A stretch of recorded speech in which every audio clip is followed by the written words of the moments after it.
Wrigley Global Futures Lab Pavilion here at COP28. I'm Amanda Ellis with the lab and delighted to be your moderator for this evening's session on the Villars Framework for a Sustainable Trade System. The Julianne Wrigley Global Futures Lab is thrilled to be here. I have to give you a number of stats. First of all, number one in innovation ahead of MIT and Stanford for the last 9 years in a row. Number one for sustainability in the United States, and in the top 10 for SDG, Sustainable Development Goal impact globally. So just to set the scene, we're a very innovative university, and we're absolutely delighted to welcome Dan Esty, who is the Yale Hillhouse Professor of Environmental Law and Policy, who is a very innovative thinker and in fact has been leading a project of global transformation over the last couple of years, remaking global trade for a sustainable future. Now, the current managing director of the World Trade Organization, Dr. Ngozi Okonjo-Iweala, shoulder tapped Dan and said, Dan, could you please take some leave from Yale and come help us think through how to get back to the original purpose of the World Trade Organization? So just a little bit of history. When the General Agreement on Trade and Tariffs transitioned into the World Trade Organization in 1995, the purpose was not to have trade as an end in itself and to just reduce trade barriers, but trade as a means to sustainable development. So the work that Dan has been leading globally over the last couple of years really takes us back to that original intent, which of course aligns perfectly with the Sustainable Development Goals. Now, interestingly, the 164 members of the World Trade Organization have all committed to net zero by 2050. Now, I would like to acknowledge the Villars Institute because we have the Villars Framework here. And Susan Craig, who is founding member of the Institute, a board member, is here. So thank you, Susan, for the work that you have played in ensuring that we were able to have the heads of the World Trade Organization, the head of UNCTAD, and we have the global lead for climate for UNCTAD here with us today, Chanteline Carpentier as well, and also the International Trade Center. The heads of those three bodies were all engaged with the Villars process. So this has been very inclusive. Thank you, Dan, for your leadership on this. And we would love to hear more from you now on what this is looking like. Thank you.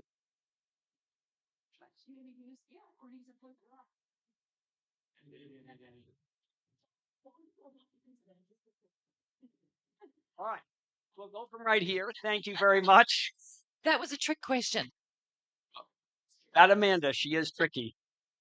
Thank you, Amanda. It's really a joy to be with you. And thank you for bringing us and this project to the Arizona State University Pavilion here at COP28. It's really a joy to be part of a program that you all have put together that does represent the extraordinary sustainability leadership of ASU. And so it is a special joy to present under such important circumstances and reflecting the significant work being done across ASU on sustainability. So let me just talk for a few minutes about this project, and then we'll get into a deeper dive. And I'm excited to be joined by a longtime leader of the effort to transform the world toward a sustainable future, Michael Dorsey. And Michael and I, in fact, go so far back, we go to COP0.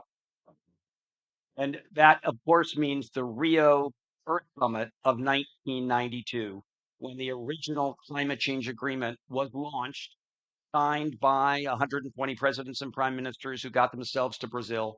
And so I have been following Michael, and he has been following me back and forth ever since. And so it's a special joy to be here. We also have with us today Elena Chima, who is a leading thinker about an important part of this agenda, which is how sustainability might be advanced by rethinking the subsidies program of the World Trade Organization and the trade system more broadly. We'll come to that. So the agenda we are advancing here builds from a starting point that is really familiar with everyone here at COP28, which is the notion that the big story here in Dubai is the global stock take, from which we are learning, we all have learned, that there is a serious problem in that emissions are continuing to rise, despite the fact that countries have committed to net zero emissions by 2050. So the question for everyone here, fundamental question I ask you all, is what's your theory of change? How are we going to get from a trajectory like this to one that's bringing down those emissions? And by the way, it's not a modest decline. We need a steep decline out over the next 20 something years. And I think some of the answers are on full display. We need more finance. We need corporate sustainability. We need a younger generation to step up and take political action. We need Greta Thunberg and her friends across the world to rise up into positions of leadership. But I think there is a growing recognition, and this is my pitch to all of you today, that one of the underattended to points of real leverage is the international trade system. The rules and procedures of global commerce have a way of guiding behavior that could be transformational in terms of how business gets done in the 21st century going forward. And that's the project that a team of academic leaders across the world launched now a couple of years ago. It's the project that the Director General of the WTO heard about, and Dr. Ngozi, as she goes by, Ngozi Okonjo-Iweala, did, as Amanda just told you, ask me to brief her on this project. And rather than being distressed by my suggestion to her that the trade system needed to be rebuilt from top to bottom and needed a new vision around sustainability, she in fact said, Dan, please come and help me think about this. And I have now been resident in Geneva at the WTO for the last year and a half. But she also said, to her credit, keep this project with your academic team around the world going, this Remaking Global Trade for a Sustainable Future project. And we did, with 10 workshops over the last 15 months at beautiful places all around the world, involving a series of thought leaders looking at issues where the sustainability agenda and the trade system came together or sometimes crashed into each other, including climate change, a just transition to a clean energy future, food and agriculture, the need for finance for sustainable development, food systems and sustainable agriculture. I guess I said blue economy in the oceans, a whole range of issues.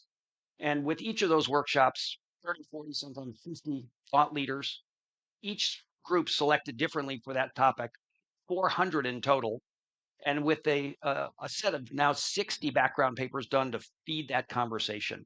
And from these gatherings, we extracted the best ideas for this Villars framework for a sustainable trade system. And that agenda for change is what we've now been presenting over the last couple of months, beginning with an introduction at the public forum of the World Trade Organization, followed up with as Amanda was telling you, a gathering of 110 leaders from all over the world, including 24 WTO ambassadors and trade and environment and climate change leaders from many countries and places, international organizations, including not just the WTO, but UNCTAD, an important partner in this project, the International Trade Center, and then a whole series of non-governmental leaders of different organizations to really represent a diverse world that this has to be brought together to support. Please join us. Welcome.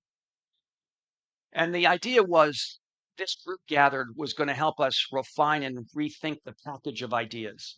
And I'm going to, in the interest of time, just give you 4 quick hints as to what this package looks like. Number 1 is to reiterate what Amanda highlighted, and that is that the trade system, when it was launched as the World Trade Organization beyond the original global agreement on tariffs and trade, had a critical paragraph added right on the front end of the agreement that says, in effect, the trade system is not an end in itself. Trade liberalization is not our goal. Our goal is sustainable development, and trade is a means for getting there. So I do think as the World Trade Organization moves forward, there's an opportunity to rethink and restructure the trade system, make it fit for purpose in the 21st century going forward. And the centerpiece of that should be a reinvigorated commitment to sustainable development as the center of the system, as the vision that we're trying to advance. So I do hope, and by the way, we're gathered here, of course, at COP28, the annual summit meeting of climate change leaders. WTO has a slightly different pace and schedule of gatherings. Every 2 or 3 years, it has a ministerial conference. It happens that the next big WTO gathering is in February and is on the other side of the UAE. It's in Abu Dhabi. So the 13th ministerial conference is coming up in just 2.5 months. And this agenda we're talking about today, I hope will be advanced at that time. So number one, let's see a recommitment to sustainable development as the vision of the trade system. Number two, let's have those ministers gather, those trade ministers, uh, you know, that they recognize the trade system needs to operate in a broader context of a global community that is committed to climate change action and a sustainable future more broadly. So I do think we need an agenda for aligning trade with this core commitment across, as Amanda's already told you, 164 out of 164 members of the WTO have committed to climate change action, signed on to the goals of the Paris Agreement of 2015, and have committed themselves to net zero emissions consistent with the 2021 Glasgow Climate Pact.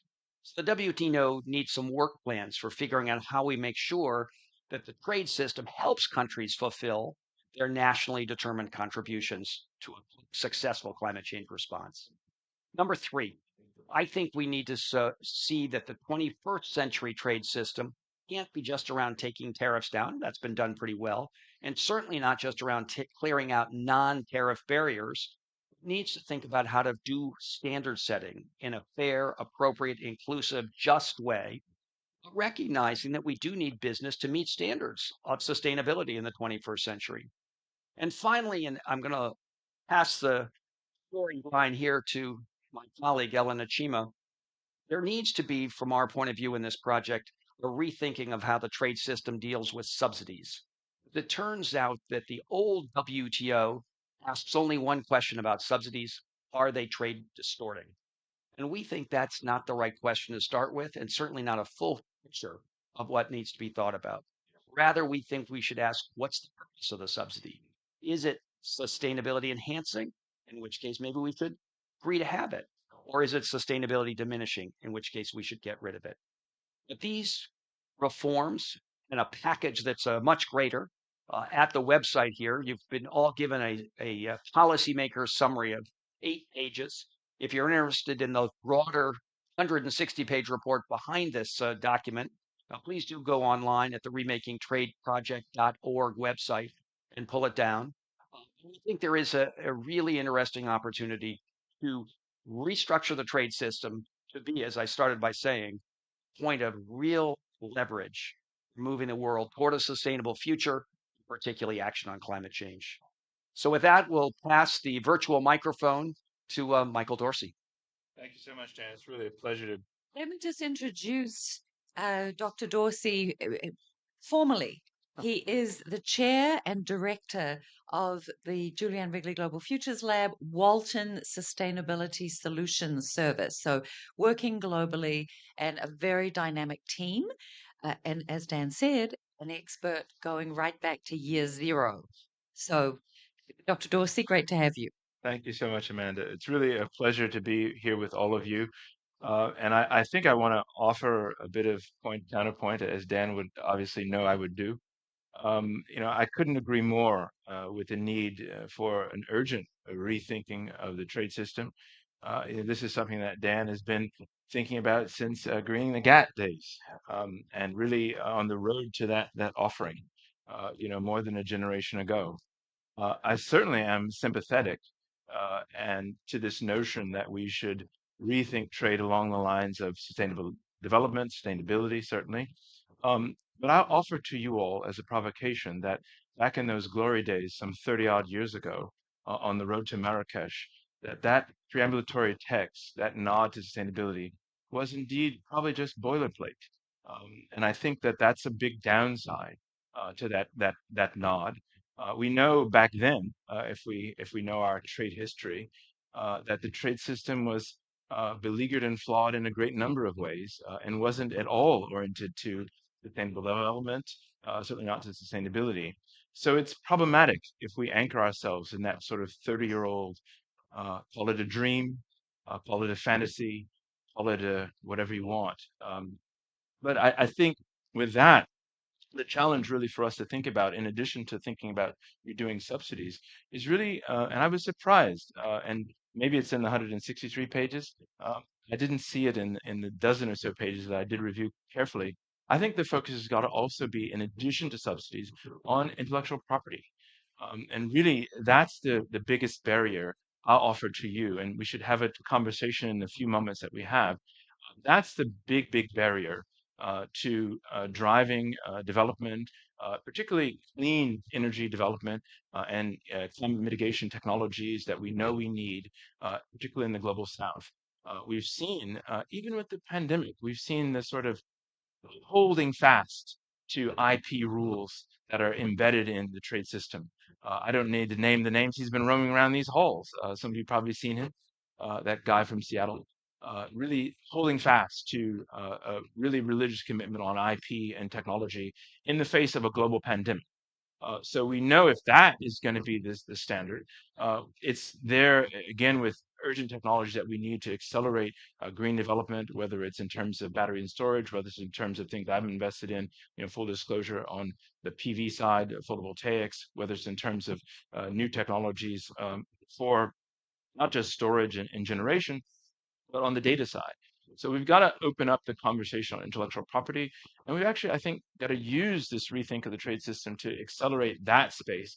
Because without that position of reducing the IP barriers in the space, you can open up new subsidies, you can pour money. But if people are going to hold fast on their IP protections, you're not going to see that acceleration. So I think you've got to have a both and absolutely, we've got to have this commitment to sustainability. But I offer to you that it's not sustainability from 3 decades ago.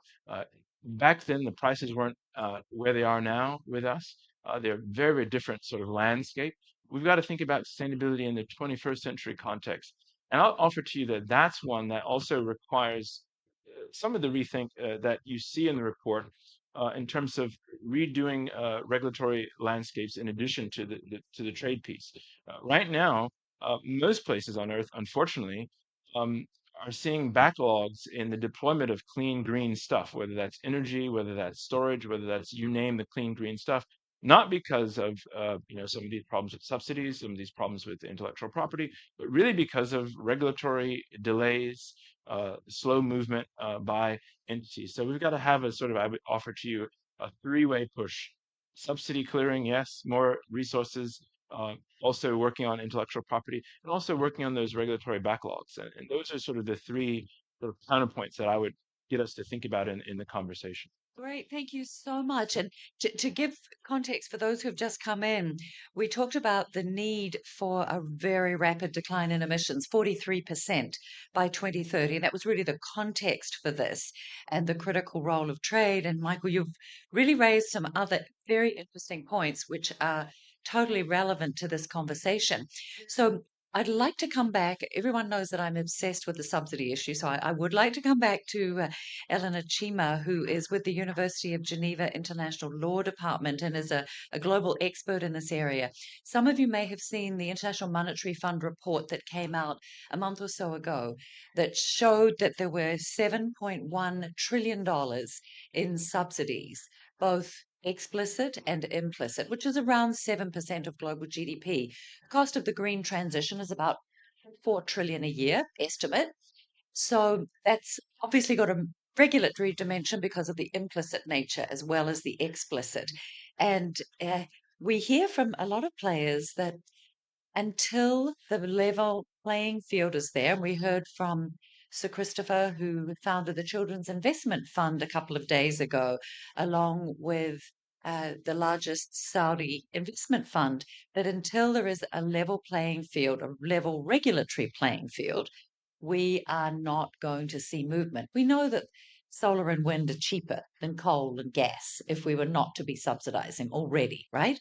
So, Eleanor, we would love to hear your perspective on this. And I am very interested in this new idea that there could be subsidies still. And we're talking about fossil fuel subsidies, but we're also talking about agricultural subsidies. We're talking about fisheries subsidies.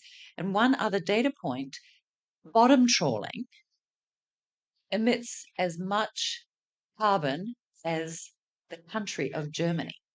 So it is not an insignificant amount. So we're also thinking, and if we're subsidizing fisheries, then of course there's overcapacity and that creates a problem in itself. So Ellen, would love to hear from you on this.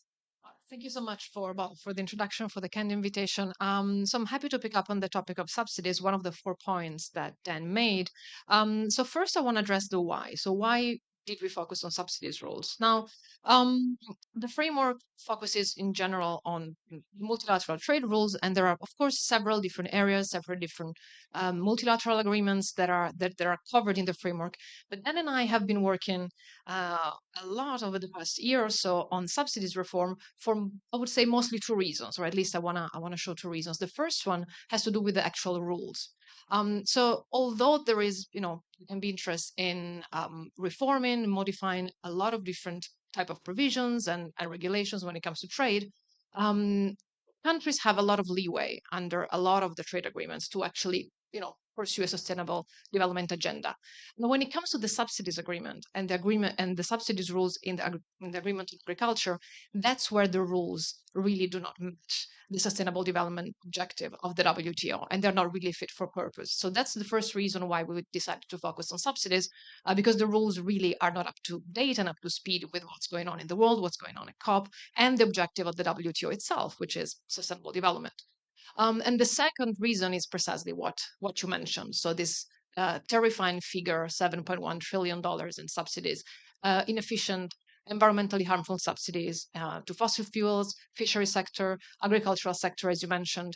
And all of the subsidies could potentially be repurposed. So it's not just about eliminating these inefficient and environmentally harmful subsidies, but repurposing towards sustainable development, what we call sustainability positive sectors and industries. And we could do that precisely by coming up with rules that make it harder or prohibit, as we would like to see, inefficient and environmentally harmful subsidies, and instead facilitate and promote and enhance countries' ability to subsidize and promote their sustainability positive industries, whether it's renewable energy, whether it's sustainable agriculture, and so on and so forth. So this is to the why subsidies. Now, as to the how, that's the tricky part. So we came up with an idea, with a framework, what we call a matrix. And kind of the underlying idea is something that Dan mentioned earlier, which is to completely change the narrative. There have been now for many years, I've been working on subsidies for more than 10 years, and there have been many proposals over the years on how to amend subsidies rules, but they were always usually within the same narrative. So let's add an exception here. Let's resuscitate Article 8 of the subsidies agreement, which is an exemption, but within the same narrative, meaning that we still assess subsidies based on how trade distortive they are. So what we're proposing is to change completely the narrative, change the mindset, change the approach, and just assess and evaluate subsidies first of all, based on how sustainability positive they are. So that's the first test. So we came up with this matrix where subsidies are, first of all, assessed based on their impact on sustainability. And then depending on the level of trade distortion, there is always a presumption of consistency if you are sustainability positive. But then, if you're very, very trade distorting, then there are some tests that we introduce to be able to, eliminate some options. But if you are sustainability negative, even if you don't distort trade, you shouldn't be allowed to subsidize that specific industry or sector. So that's in a nutshell a little bit how we are thinking of reframing the whole system. Something that I think is worth mentioning is that, well, first of all, the fishery subsidies agreement kind of has opened the doors to this kind of thinking. And something that we've been talking about a lot with Dan is that we really need to change the way in which we negotiate trade agreements, because these are not just trade; these are sustainable development agreements. So we should, I think, learn some lessons from environmental and climate negotiations. And so part of our proposal also includes and incorporates key environmental principles such as differentiation, equity. And we've tried. I mean, I'm happy to discuss more in the Q&A, but we have tried to incorporate these principles to ensure that developing countries and least developed countries are taken care of properly, that there are specific provisions. We are envisioning the creation of a fund paid by those countries that are, keeping some of the harmful subsidies for a longer time as a safety valve, going to a global transition fund that should help, provide capacity building, technical financial assistance to developing countries to help them with the transition. So we've also tried to change the way in which we negotiate trade agreements, which we think it's really key if we want to really pursue sustainable development. Thank you. Terrific. Thank you so much. Very interesting. And I'm going to have another question about the consensus provision in negotiations, perhaps for Dr. Dorsey. But we're absolutely thrilled and honored that Lord Fakafanua, who is the Speaker of the House for Tonga, has joined us, running from another speaking engagement. So, very grateful that you have made it to us. Critical to have a voice from the Pacific, from an island nation. We know that those who are least responsible for the climate crisis are being impacted the most. And I am so grateful that Lord Fakafanua is on our International Parliamentary Union Advisory Board for climate education as well. So thank you so much for helping us in so many ways, and would love to hear your thoughts on this. Thank you, Amanda. It's really a privilege to be on a very learned panel, and I feel well out of my depth here. I'm very happy to be here despite, and very privileged to assist. Amanda, when you call, I will call from the other side of the expo, and that's what I just did. Um, in fact, I think the question that you posed to me was about putting a context towards why we need to do this and why it's so important. And I think from the Pacific Islands, it's all about a human-centered approach. The World Trade Organization hasn't been very nice historically to developing countries, and Tonga is one of the worst. I think you'll find there's a report called "Squeezing Blood Out of Stone" or something. I can't remember. It's an old report, but it's about how Tonga got the worst deal out of any country in terms of trade. I digress, because how do we connect this to what we need? And in Climate Change Week in New York, we heard the Secretary General call for a renewed Bretton Woods system, and I I immediately identified we do need a renewed Bretton Woods system, but what does that look like? And I'm very happy to hear about the work that's been commissioned, and how that might look, and what sort of systemic changes that um, might assist in developing countries like Tonga.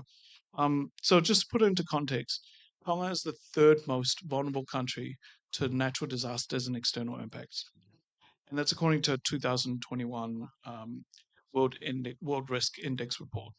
And when we talk about we're at the forefront of climate change, I mean we have natural disasters every year, every second year, like Category 4, Category 5 tropical cyclones. And each impact can adversely have a negative effect on our GDP to the tune of 30 to 40%. And so when you talk about the SDGs, we're halfway, and something like less than 10% has been achieved. We're in places like Tonga, where there's a $1.5 billion infrastructure deficit. Before we can talk about development, we're not even talking about being on the same level playing field. We're not starting from zero.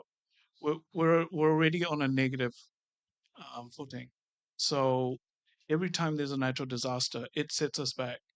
And fortunately, we have donor partners, we have assistance from the multilaterals, ADB and World Bank to give us an assist. But ultimately, it's a losing game because of that $1.5 billion infrastructure deficit in Tonga. In the Pacific region, according to an ANZ Bank report that came out in September, it's $12 billion. And it's not that much money when you think about it, because as you're aware, and she likes to remind me, Amanda, that an IMF report that came out in, was it August, the updated report, that it's what, $7 trillion, and the $7 trillion subsidies that are taxpayers' money funding uh, because of climate change, are one of the major contributors. So to have taxpayers' money funding the degradation of our environment and is to me is insane. And from a Pacific perspective, we are also guilty of fossil fuel subsidies, but it's because of our lack of infrastructure. And I give you an example. We have um, in August last year, we saw 13% inflation. 10% of that was driven by fossil fuels. And so, as a matter of assisting our people, we had to subsidize our electricity so that we can have affordable power. And that was forced upon us by the war in Ukraine and OPEC restricting oil supply. It has nothing to do with our country, yet because we're connected, we're globalized, we're an interconnected world through globalization today. It's not an isolated incident. We're no longer an island per se. We are well connected to the world economic system. So a renewed Bretton Woods system needs to account for the inequities because we didn't develop in the first um, in the first and second and third economic revolutions. We didn't get the benefit of burning coal and fossil and oil and gas to develop our countries. We don't have those resources. And so, renewable energy is the answer. And I think decarbonization is the key, but we need access to capital and also technical and technology. So I'll stand there. Thank you so much. And that is a wonderful reminder of this global context: conflict, COVID, and climate. We have the trifecta. And Dan, I know that you're going to have some comments on that. And tell us a little also about this consensus, which allows the lowest common denominator to rule the multilateral system. So just a couple of quick thoughts. Do I have a mic working? There we go. A couple of quick thoughts. First, I think it's absolutely right that we want to have a full rethink of the Bretton Woods system because these are interconnected international organizations meant to work together to advance the sustainable development agenda. And we clearly need finance. But as Dr. Ngozi at the WTO would say, we can't just do it with money. We need to have somebody promoting the moving of those goods and services and infrastructure and technologies. So finance and trade are really part of a package that is essential. And I think there's a growing recognition that the Bretton Woods system set up in the wake of the Second World War had a great run. It did a lot for a lot of people across the world. 75 years on, it's a good moment to rethink, regear, restructure, and strengthen the system to be, as several people have said, fit for purpose going forward. And that really is the mission. And we do think that this agenda that's been laid out provides a starting point for that kind of a conversation. And before taking some more questions and comments, I just wanted to see, Amanda, if we could let Chantaline Carpentier from the UNCTAD, the UN Conference on Trade and Development, take the microphone for a moment. And in particular, UNCTAD has a mission, for those who don't know the organization, to help the developing world engage in trade and to be seen as part of what is the opportunity that trade provides for development. Chantaline, why don't you jump up here and speak to the audience as opposed to us? Nothing like being put on the spot, huh? Here we have. Hi, everyone. It's a pleasure to be here. And indeed, we went and contributed to several of the sessions that Dan mentioned. The reason being that UNCTAD, WTO sets the rule. Member states come together to review and it sets the rule for the trading system. UNCTAD is there to help developing countries like Tonga take advantage of those rules, to be able to use the trade system, actually develop, because most of our nation developed through the trade system. Trade is necessary to achieve the climate agreement. You can't just do trade and climate. We have the sustainable development goal that 193 member states have agreed to, which is our gold star, and we need to have coherence between the sustainable development goals, the climate, and trade. And this is why UNCTAD is involved. And I just want to invite everyone. Because this is so important, and you, if I were to ask you, I'm not going to put you on the spot, is trade bad for climate? Most of you would think right away it's bad, right? And yet, to have, so the question is, how do we make it work for us? trade and the SDGs is a means of implementation. It's a way to achieve the goals. So how do we make it do that?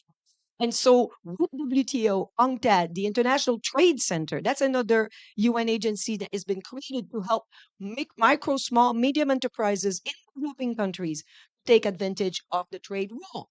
We came together with the International Chamber of Commerce and we created the Trade House, which is right next building. To basically, for the next 2 weeks, we had the opening yesterday.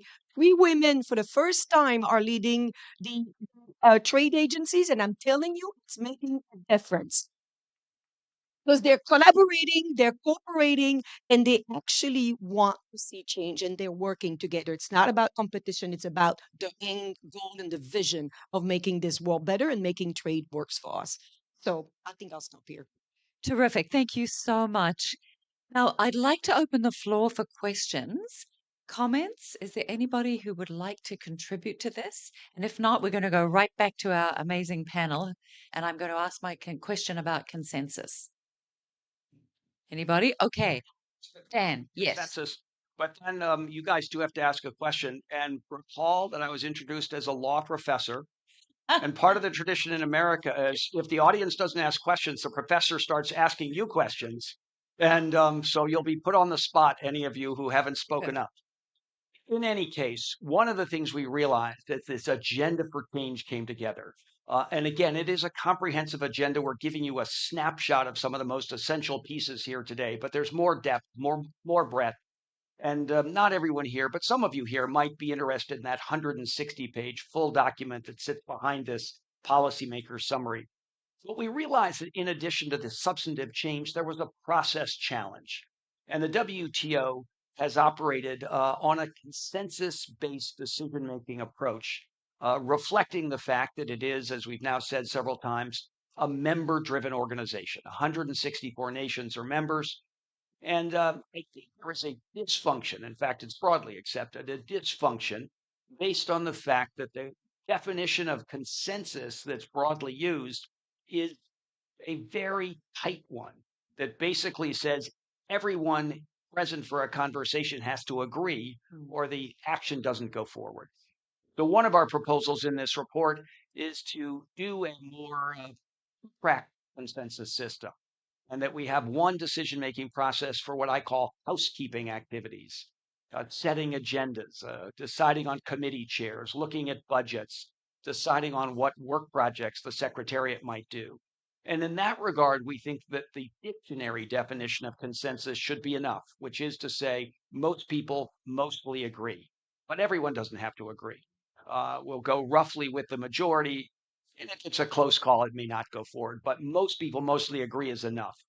When there is a negotiation about essential state interests, we'll have to fall back on the traditional WTO consensus definition, and that is that everybody present agrees. So in effect, any country has ability to veto the decision that's coming together. Although even there, we would say there's some learning to be had, and one of the themes you're going to hear here is the need for some back and forth dialogue between the trade system and the climate change and environment worlds. And in this arena, the climate arena, which I come from myself, there is a separate tradition if you don't agree, rather than blocking the consensus, of doing what's called taking a reservation. So there's a big agreement coming together.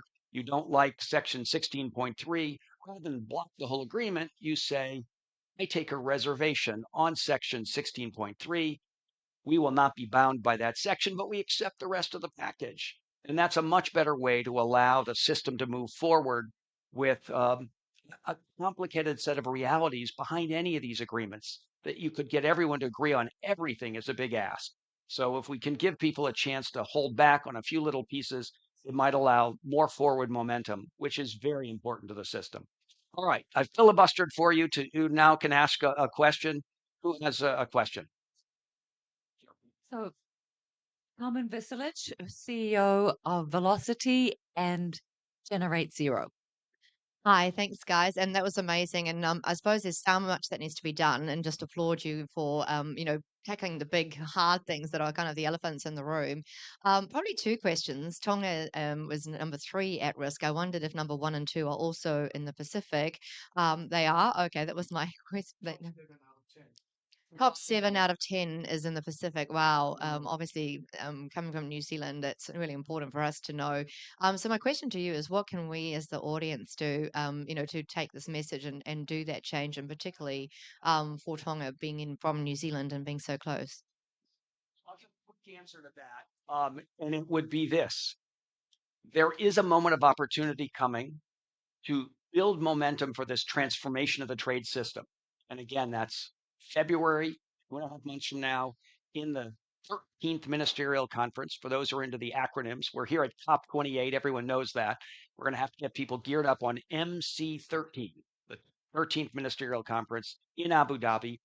And the key would be to get governments to say, we want to have this trade system reform move forward.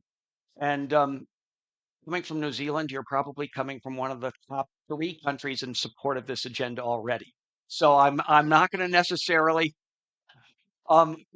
suggest that you have to go home and pound on the leaders, but some of the rest of you would be good if you could talk about that. And in fact, I know we have the Honourable Minister of Finance from Tonga in the audience. So we wanted to recognize you, Honourable Minister. Thank you so much for being here.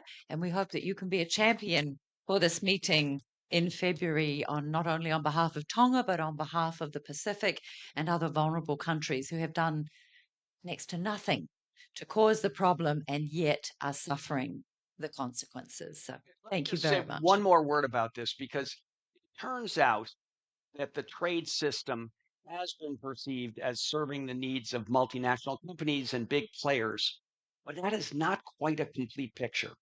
In fact, the evolution from the 1940s original Global Agreement on Tariffs and Trade to the World Trade Organization included some changes that gave real power to developing nations. And one of the principles, I teach this as a law professor, is that the structure based on rules, on law, the institutional structure is in general a system that helps the smaller and weaker nations stand up against the big and the powerful. So if the WTO were to fall apart, the big losers would be the developing world, particularly the smallest players in the developing world. So it is, in fact, an interesting dynamic that I think is emerging, which is some of the big players, notably my country, the United States, seems not to be very concerned about the prospect of the trade system collapsing. There are other countries, I will name a few more. India seems not that concerned. This would be a mistake, because the people that would lose, the countries that would lose, are those on the frontline states who would then have no structure to give them an ability to demand a voice at the table, a chance to present their concerns, and to have a system that reinforces their place in this conversation. So what is fascinating for me to see is that after 75 years, where almost all of the reform was led by the United States, and if not the United States, Europe, neither of those parties can lead this revitalization of the trade system. It will have to be the developing countries who see themselves as benefiting from a system holding together rather than weakening and falling apart. Thank you so much, Dan. And now to close, I'm going to go to Michael and then Eleanor and then to Lord Fakafanua for the last word, answering Carmen's question. What is it you want the audience to do tonight? Sure. One of the things I think is possible, and this goes to this nexus of dealing with subsidies, independent from my issues on IP. We've got 25 EDs at the bank. We got 25 alternates. That doesn't apply to everybody in the room, but to some of you, we haven't had a really comprehensive discussion and plan about reducing subsidies. It comes up in this venue year on year, and we know last year's data is in.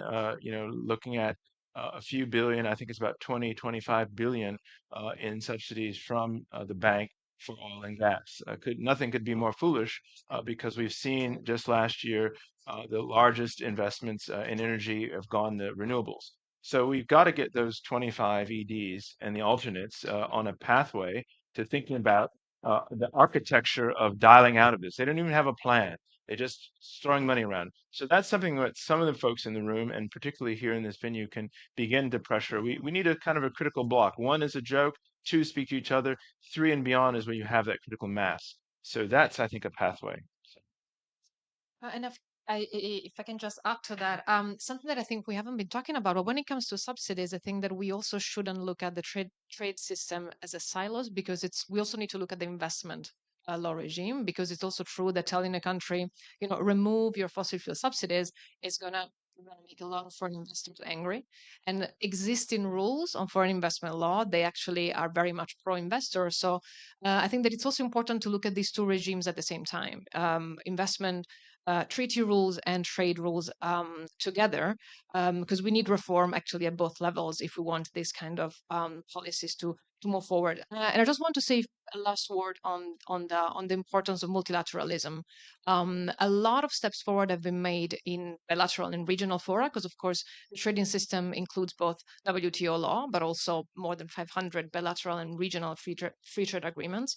But I do believe that this kind of reform should happen at the multilateral level, or at least within the WTO, for two reasons. First of all, although free trade agreements have been working as building blocks and laboratory for change to develop new rules for many years, we don't have the time to wait for this process to happen now, to then multilateralize. And as it was mentioned earlier, developing countries usually lose in bilateral talks rather than in multilateral negotiations. And one last thought, although I'm a big fan of the changing consensus procedures that Dan was mentioning, opting for a plurilateral agreement could also be kind of a way to go, to start getting a few like-minded countries together and then trying to open it up. Thank you. Thank you, Lord Fakafanua. You have the very last word. So much pressure. I, my opinion of the world trade system is that it was built on the back of World War II, because countries went to war over resources, and it was seen as a rules-based order under the Bretton Woods system to dispel all of the tensions so that people start trading instead of fighting for resources. Similarly, that was on the back of security guaranteed by the US. And I think it's a big mistake for the US to think that they can ensure global order if they withdraw from that global system. And given that we need now to renew the Bretton Woods system, the US needs to be there. So this whole nationalism and withdrawing from the world will completely backfire, and will put the world back to a pre-Bretton Woods.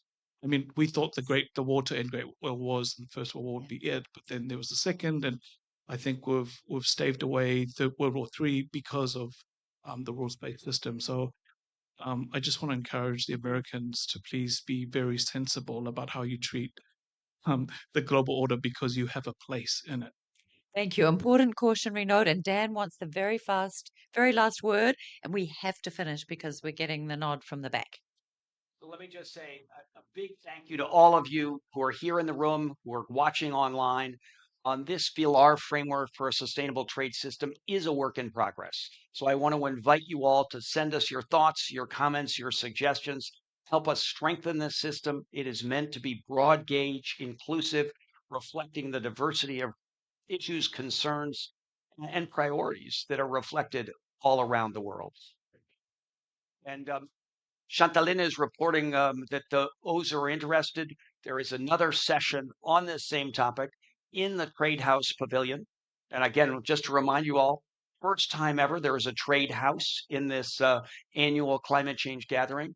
First time ever there is a trade day, which is Monday, reflecting this growing recognition that the trade system is a point of leverage for helping us get to the sustainable future that so many people here are hoping for. So Amanda, let me thank you for bringing us together. Thank you, team that has made it possible for us to be here. It's really been a great pleasure to be with you. Thank you all so much. Please join me in thanking the panel. Great. Great.